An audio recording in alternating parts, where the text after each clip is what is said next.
Want to unlock effortless support for your Kofi page and watch your earnings soar?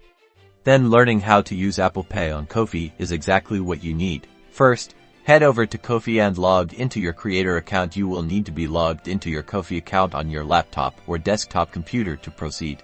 Next, navigate to your payment settings. This is usually found under More Settings within your dashboard. Look for the section where you connect payment processors. Apple Pay is facilitated through Stripe, so you need to make sure you've connected Stripe to your Kofi account. If you haven't already, click the Connect with Stripe button and follow the on-screen instructions to set up your Stripe account or link your existing one.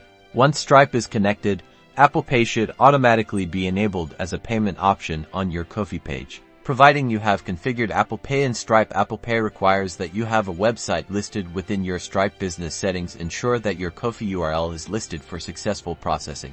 Now, when your supporters visit your Kofi page on an Apple device, they will see the Apple Pay button as a convenient way to send you support, tips, or purchase your offerings. They simply tap the button, authenticate with Face ID or Touch ID, and the payment is processed instantly. And that's it. You've successfully integrated Apple Pay, streamlining the payment process and making it easier than ever for your supporters to show their appreciation. Get ready to see those contributions roll in.